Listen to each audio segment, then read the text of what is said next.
Welcome to the world of daily life stories. Don't forget to like and subscribe so you don't miss new stories. Enjoy listening. The journey begins. The airport thrummed with life, its corridors alive with the sounds of hurried travelers, the hum of conveyor belts, and the occasional crackle of a PA system announcing arrivals and departures. Naomi Carter, impeccably dressed in a tailored navy suit, stood in the first-class check-in line, the strap of her leather tote bag digging into her shoulder. Her warm brown eyes flicked between the itinerary on her phone and the boarding pass in her hand. She let out a small breath, steadying herself. This was no ordinary trip. Naomi was on her way to a global summit on business innovation, a prestigious event attended by thought leaders, CEOs, and change-makers from around the world.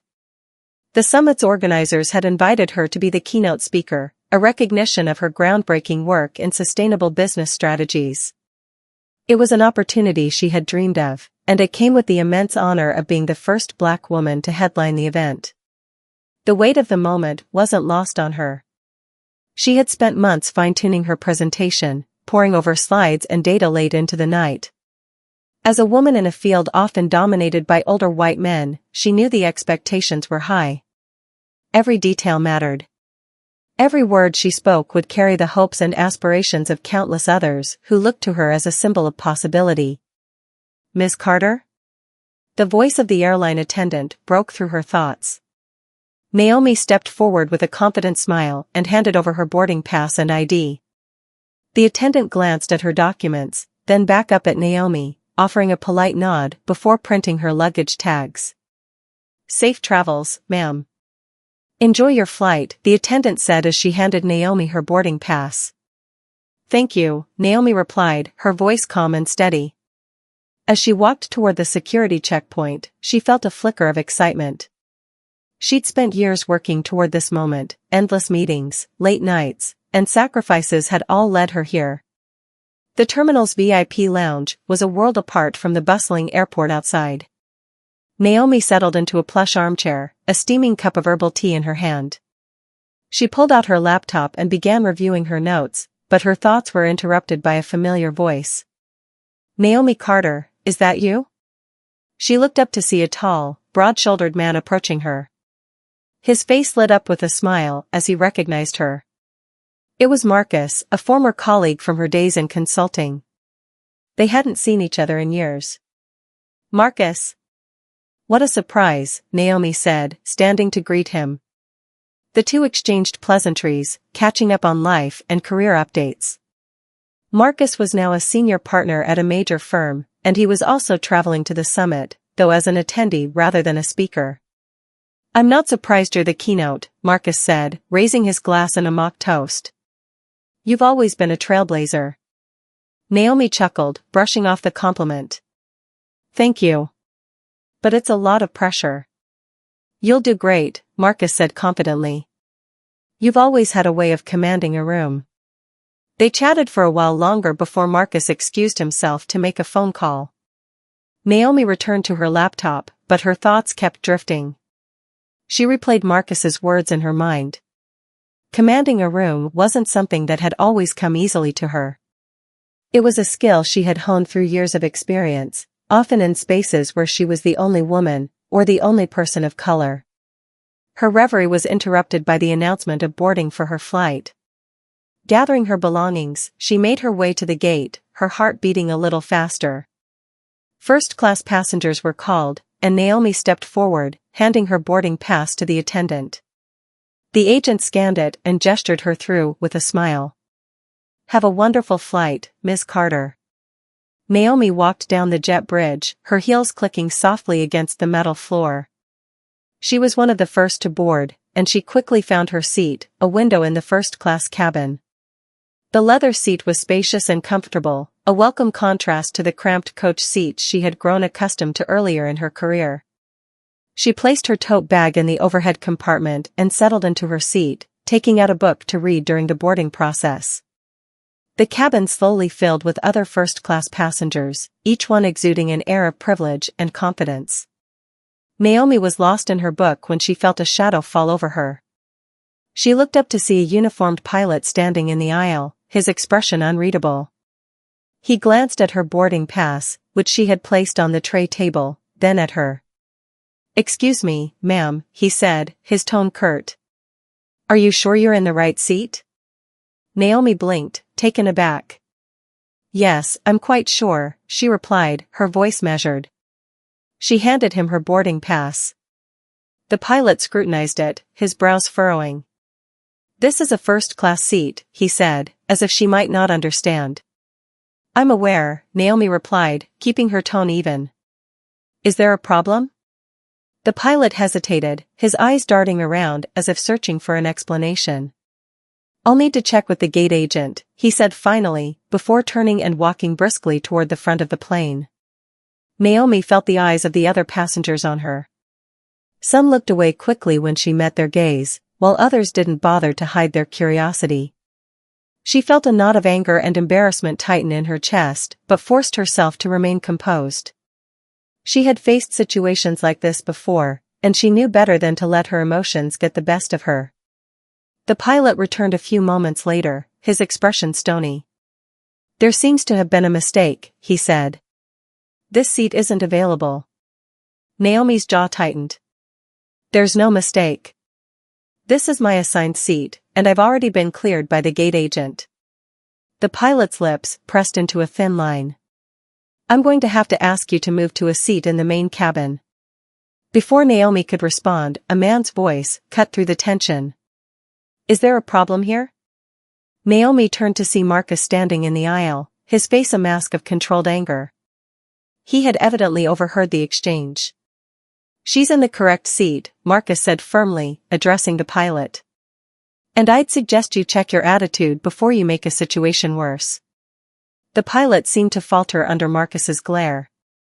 He opened his mouth as if to argue, but thought better of it. Without another word, he turned and walked away, leaving Naomi and Marcus standing there. "Thank you," Naomi said quietly as Marcus helped her settle back into her seat. "You shouldn't have to deal with this nonsense," Marcus said, shaking his head. "Let me know if there's any more trouble."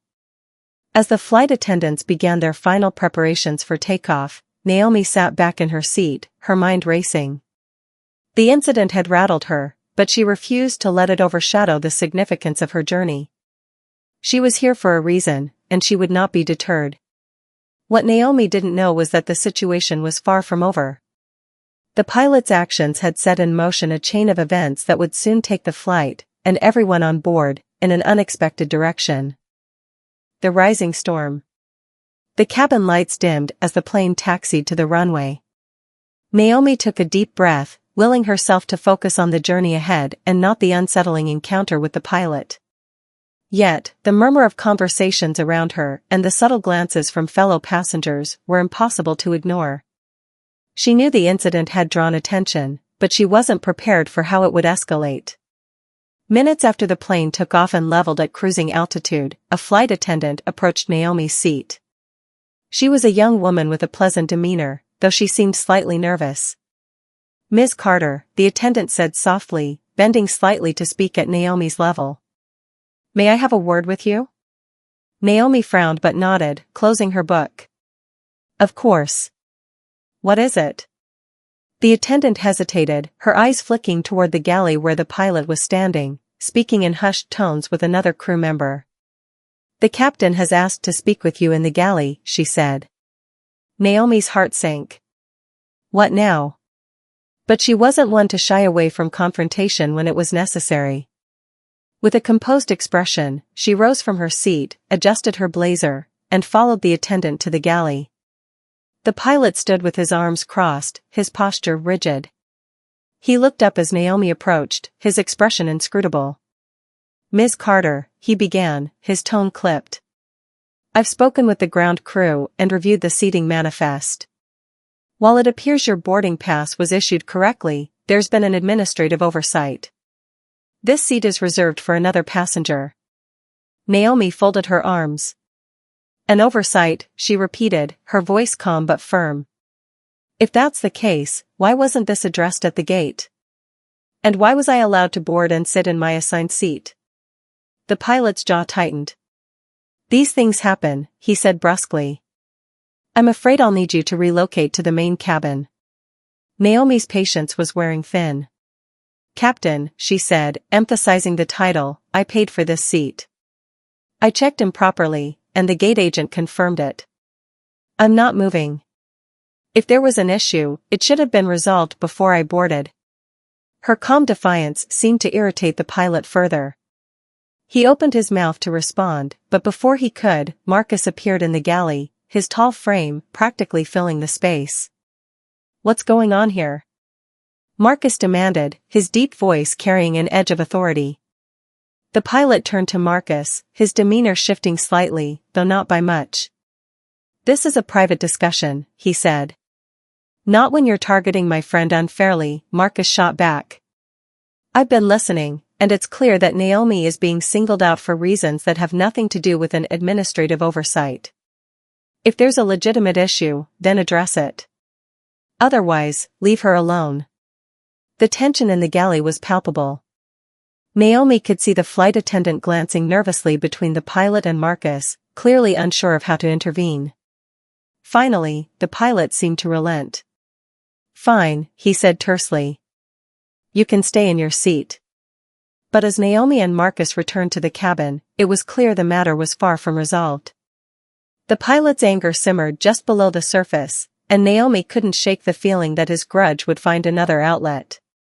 She settled back into her seat, grateful for Marcus's support, but uneasy about what might come next. As the flight progressed, Naomi tried to distract herself by reviewing her presentation slides. She had barely gotten through 2 when Marcus leaned over from his seat across the aisle. I've been thinking, he said, his voice low. We should document what just happened. If this turns into something bigger, you'll want a clear record. Naomi nodded. Good idea, she said. The two of them began jotting down notes on their phones, detailing the pilot's actions and the events leading up to the confrontation in the galley. Naomi was meticulous, including times and exact quotes where she could remember them. As she wrote, she felt a sense of empowerment. She might not have control over the pilot's behavior, but she could control how she responded to it. Meanwhile, a buzz was beginning to build among the other passengers. The tension from earlier had not gone unnoticed, and whispers spread through the cabin. Some passengers cast sympathetic looks in Naomi's direction, while others seemed more curious than concerned. One passenger, an older white man seated a few rows behind Naomi, leaned forward and caught her attention. I just wanted to say I'm sorry for how you were treated, he said quietly. It was completely out of line. Naomi offered him a small smile. Thank you, she said. The man nodded and sat back, but his gesture of support gave Naomi a renewed sense of resolve. She wasn't alone in this. Halfway through the flight, things took an unexpected turn. A flight attendant appeared in the first-class cabin with an apologetic expression. She approached Naomi and Marcus, glancing nervously over her shoulder. I'm sorry to bother you, she said, but there's a situation in the main cabin that requires your attention. Naomi and Marcus exchanged puzzled looks. What kind of situation? Marcus asked. It seems a passenger has lodged a complaint against the captain, the attendant said. They've requested to speak with you specifically, Ms. Carter. Naomi's eyebrows shot up. Me? Why? The attendant hesitated. I believe it's related to what happened earlier. The passenger overheard the conversation and wants to support you. Curious and slightly apprehensive, Naomi followed the attendant to the main cabin. A middle-aged black woman with a kind face was waiting near the galley. She introduced herself as Angela, a civil rights attorney. I couldn't stay silent after what I witnessed, Angela said firmly. The pilot's behavior was not only unprofessional, but discriminatory. If you're willing, I'd like to help you take this further. Naomi was momentarily speechless. She hadn't expected to find an ally like Angela on this flight. Thank you, Naomi said sincerely. I'll definitely consider your offer. But right now, I just want to get through this flight. Angela nodded. Understandable. But know that I'm here if you need me. As Naomi returned to her seat, she couldn't help but feel a flicker of hope. What had started as an infuriating incident was turning into something more. She wasn't just standing up for herself, she was standing up for everyone who had ever been treated unfairly because of their race or gender. The rest of the flight passed without incident, but Naomi knew the storm was far from over. By the time the plane landed, the seeds of a much larger reckoning had already been sown. The moment of truth.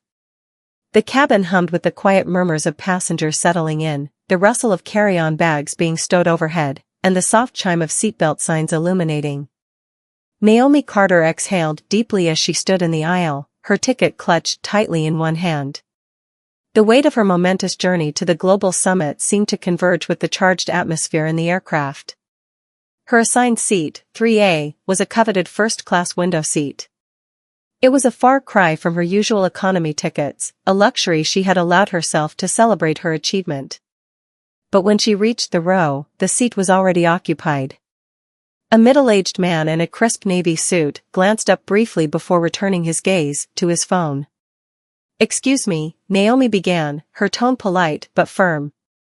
"I believe this is my seat." The man didn't look up this time. "There must be a mistake," he said curtly. "I've been sitting here for a while. Perhaps you're in the wrong row." Naomi checked her ticket again, holding it steady to prevent her shaking hand from betraying her composure. "No, I'm certain. This is 3A, and that's the seat assigned to me." Before the man could respond, a voice cut through the growing tension. It was the pilot, a tall man with an air of authority and a name badge that read Captain Trevor Hastings. He approached, his eyes sweeping over Naomi and then settling on the seated man. "What seems to be the issue here?" the pilot asked, his voice carrying the practiced calm of someone accustomed to handling disputes. Naomi explained the situation, presenting her boarding pass as evidence. The pilot examined it briefly before turning to the man. "Sir, may I see your boarding pass?" The man hesitated before pulling out his pass. A glance confirmed that he was indeed seated in 3B, not 3A. The error seemed straightforward enough, but instead of resolving it, the pilot's demeanor shifted subtly as he turned back to Naomi. "Miss," he began, his tone suddenly cold, "are you sure you belong in first class? Perhaps you're mistaken about your ticket." Naomi blinked, stunned by the implication. "I'm certain," she said, her voice steady despite the knot tightening in her stomach. "I paid for this seat, and I'd appreciate it if this could be resolved so we can all settle in." The pilot's eyes narrowed, and he stepped closer, his voice dropping to a condescending murmur. "Look, let's not make a scene. There's plenty of room in economy, and I'm sure you'll be more comfortable there." The words hung in the air, like a slap. Naomi felt the eyes of nearby passengers on her, some wide with disbelief, others carefully avoiding her gaze. The man in the adjacent seat smirked, making no move to vacate. Naomi's heart pounded, but she refused to let her anger overtake her reason. She straightened her posture and looked the pilot square in the eye. "Captain Hastings, I suggest you double-check my ticket before making assumptions about where I belong." Her calm but firm response seemed to catch him off guard. He hesitated, then snatched her boarding pass and walked briskly toward the front of the plane. Naomi stood frozen, a storm of emotion swirling within her. This wasn't just about a seat. It was about dignity, respect, and the audacity of a system that still allowed such blatant prejudice to unfold. 15 minutes passed, each one stretching into an eternity.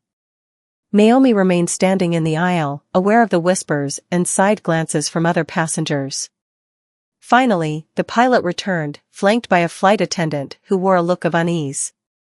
"Miss Carter," he said, his tone icy, "it appears there was no mistake with your ticket.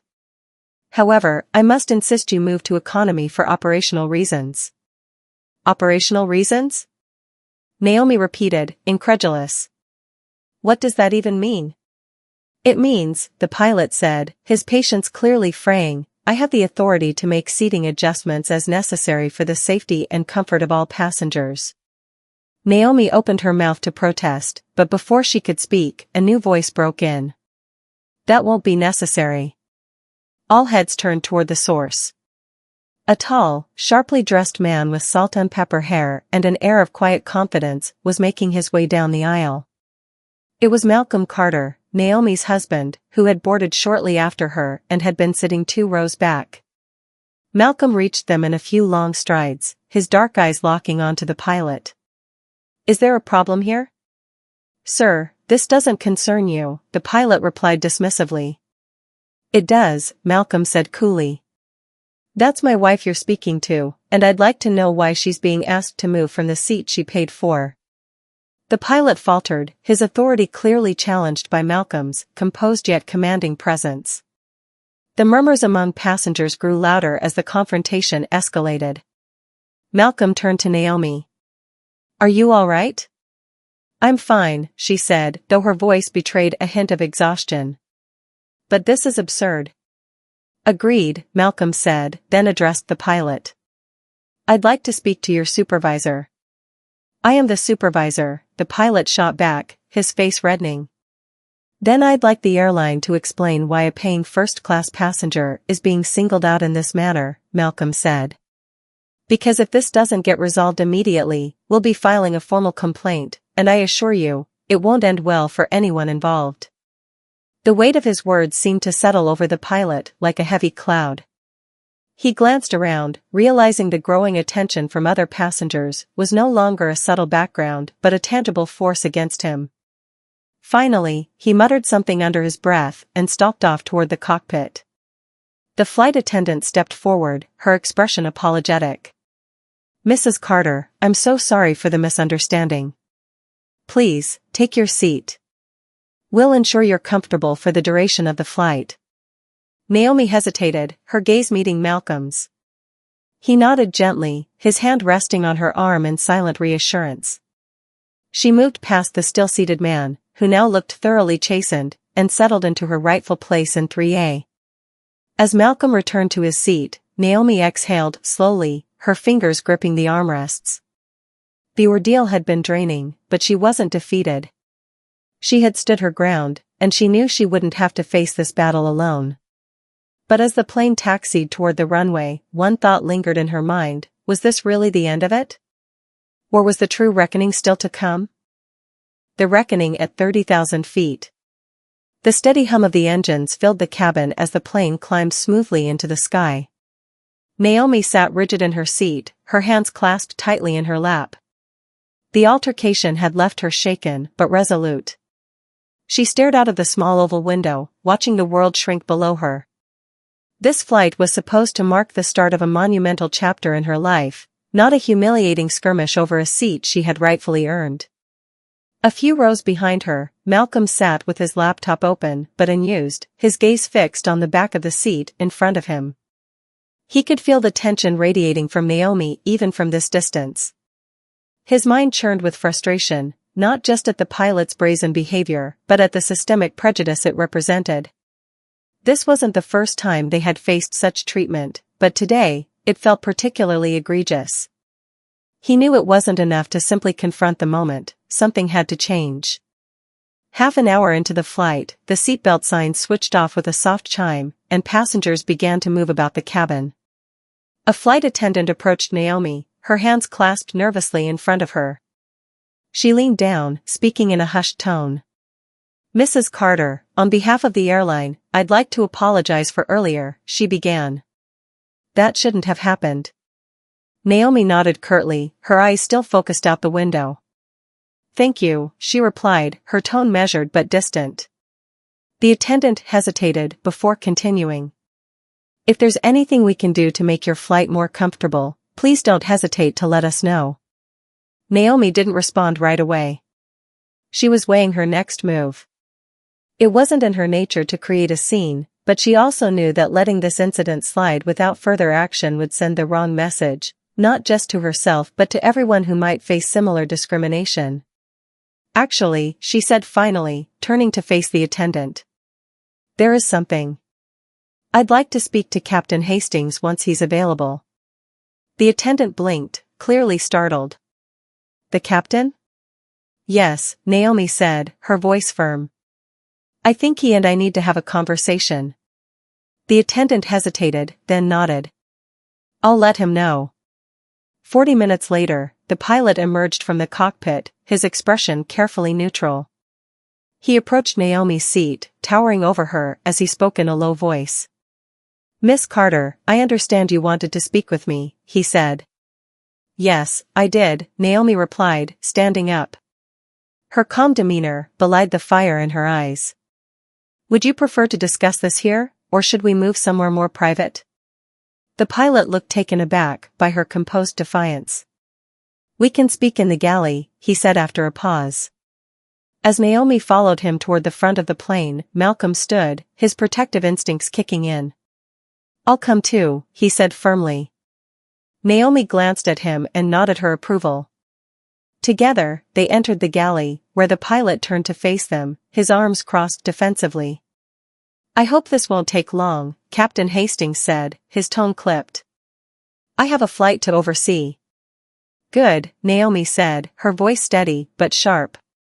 "Then I'll get straight to the point. Your behavior earlier was unacceptable.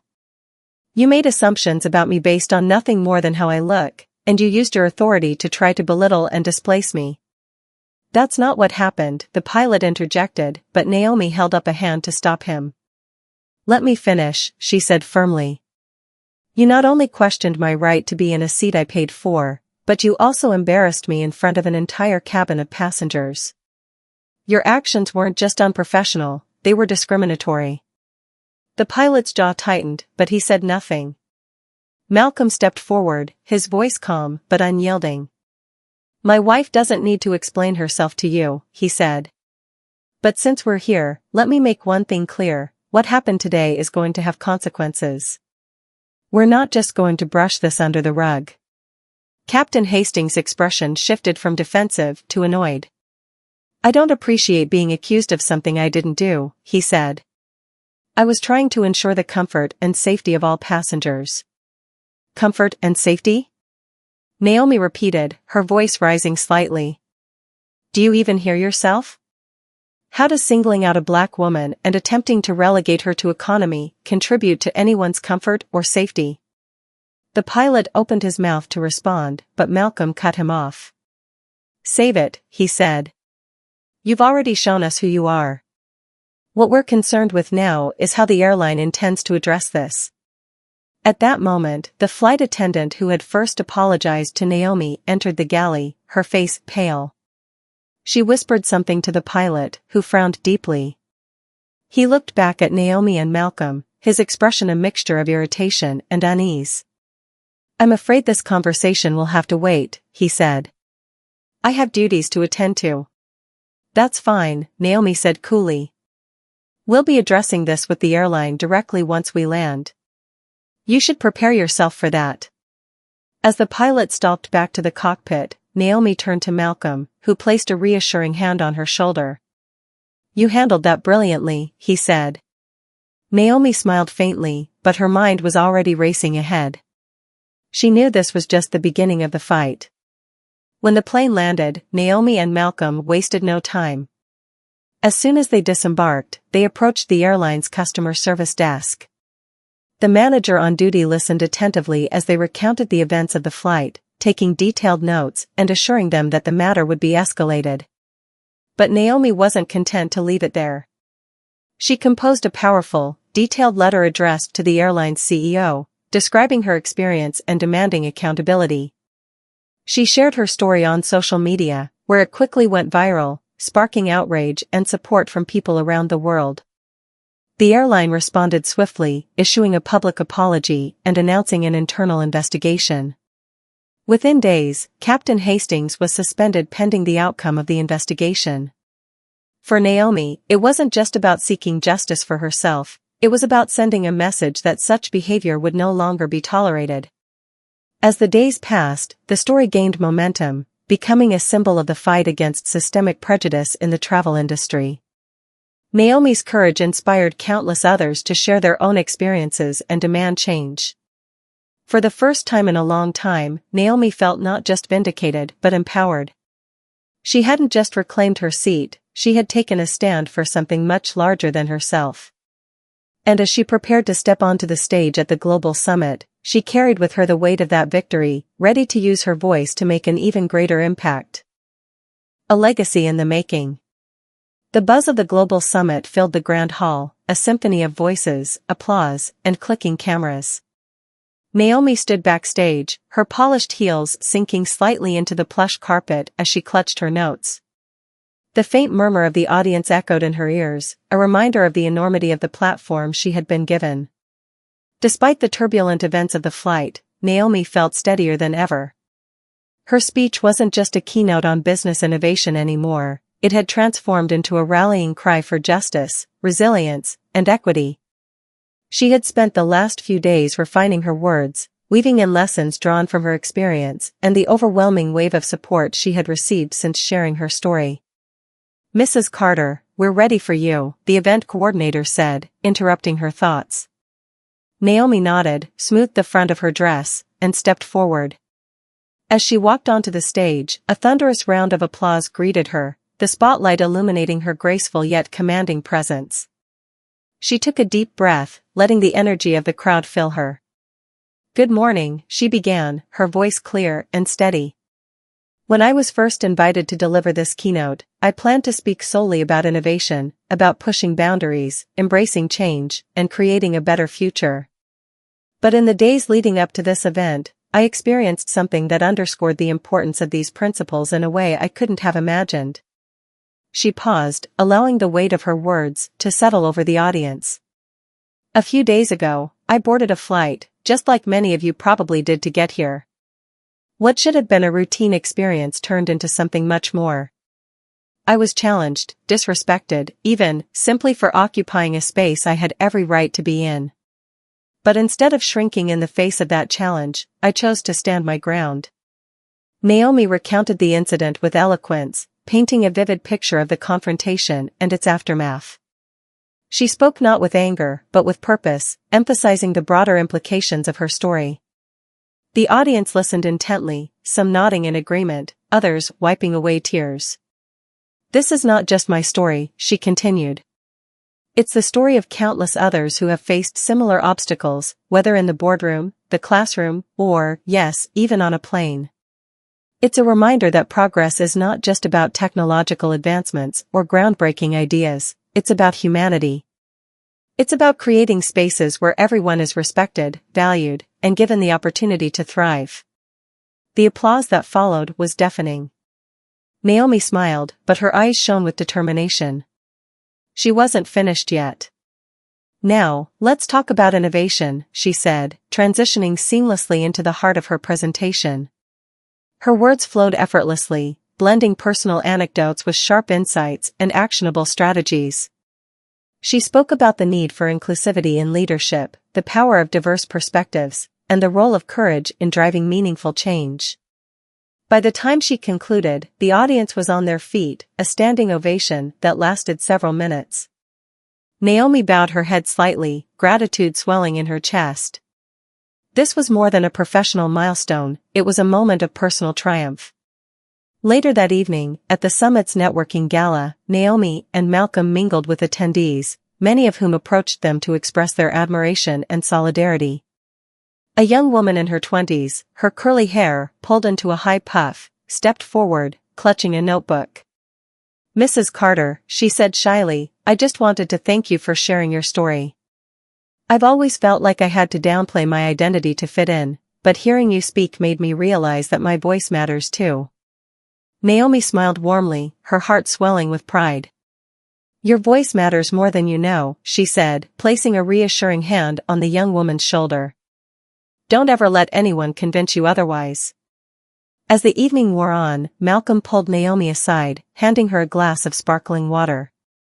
"You were incredible today," he said, his voice filled with admiration. "I'm so proud of you." "Thank you," Naomi replied, her voice soft. She leaned into him, taking a moment to savor the warmth of his presence. "I couldn't have done it without you." "You're the one who stood up there and changed lives," Malcolm said. "But I'll always be by your side, no matter what." They clinked their glasses together in a silent toast, the weight of the past few days melting into the background as they focused on the present. In the weeks that followed, Naomi's story continued to resonate far and wide. The airline issued a formal apology, not only to Naomi, but to all passengers who had experienced similar treatment. Captain Hastings was terminated after an internal investigation revealed a pattern of discriminatory behavior. The airline also announced a comprehensive review of its training programs, committing to fostering a culture of respect and inclusivity. Naomi, meanwhile, found herself at the center of a larger movement. Invitations poured in for her to speak at conferences, universities, and corporations. She launched an initiative aimed at promoting diversity and equity in the travel industry, partnering with advocacy groups and industry leaders to create lasting change. Through it all, Naomi remained grounded, never losing sight of what mattered most, the people she was fighting for. Her experience on that flight had been painful, but it had also been a catalyst, a turning point that propelled her into a role she hadn't anticipated but was uniquely equipped to fulfill. One evening, as she sat in her home office, sifting through emails from supporters and collaborators, she came across a message that stopped her in her tracks. It was from a woman who had been on the same flight. "Mrs. Carter," the email began, "I was one of the passengers who witnessed what happened that day. At the time, I didn't say anything, and I've regretted it ever since. Watching you stand your ground was one of the most inspiring things I've ever seen. Thank you for showing me, and everyone else, that courage is contagious." Naomi's eyes filled with tears as she read the words. It was a reminder that even the smallest acts of resistance could ripple outward, touching lives in ways she might never fully understand. She closed her laptop and stepped onto the balcony, where the night sky stretched endlessly above her. The stars seemed brighter than usual, each one a tiny beacon of hope. Naomi inhaled deeply, letting the cool air fill her lungs. This wasn't just about a seat on a plane. It was about carving out a place in the world where everyone could rise. And as Naomi gazed up at the stars, she knew her journey was only just beginning.